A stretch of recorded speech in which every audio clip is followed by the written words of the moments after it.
Morning, আশা করি তোমরা সবাই ভালো আছো, আমিও ভালো আছি। তো আজকে আবার তোমাদের জন্য নিয়ে চলে আসলাম নতুন একটা ব্লগ।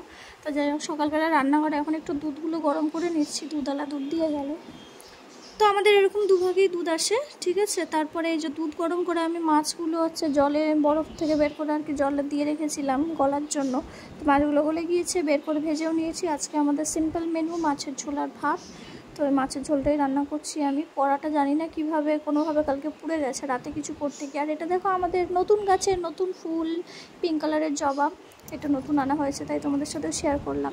আর আমি শুয়ে আছি বিছানায়, হঠাৎ করে দেখি আমার জানালায় কুট কুট করে কিসের আওয়াজ হচ্ছে। আমি তো ফার্স্টে ভয় পেয়ে গেছিলাম। তারপরে উঁকি মেরে দেখি, ও বাবা, দুটো পাখি এসেছে, ঘুঘু পাখি। ওরা এসে এখানে মনে হয় খাবার টাবার খুঁজছিল। তো যাই হোক, আমি মনে মনে ভাবছিলাম, ইস, যদি জল টল কিছু থাকতো, যদি রাখতে পারতাম ভালোই হতো। তো আমরা দেখো, এখন বাজে 2:45। তো ছেলেকে তো ঘুম পাড়িয়ে দিয়েছি, ও দুষ্টুমি করছিল। তো ছেলে ওইদিকে ঘুমোচ্ছে। তো আমি ভাবলাম যাই টুক করে খেয়ে আসি। আর এদিকে পেয়েছে আমার খুব খিদে, আমি কিছু খাইও নি। তো চলো খেয়ে নিই, তারপর তোমাদের সাথে কথা বলছি। তো আজকের মেনুতে ছিল দেখো অনেক কিছুই, মোটামুটি এই যে সবজি আছে, সয়াবিন আছে, আর মাছের ঝোল, এইসবই। তো খেয়ে নিই তাড়াতাড়ি। এই যে পেটটা আমার পড়ে গেছে, খেয়েছি আর শান্তি।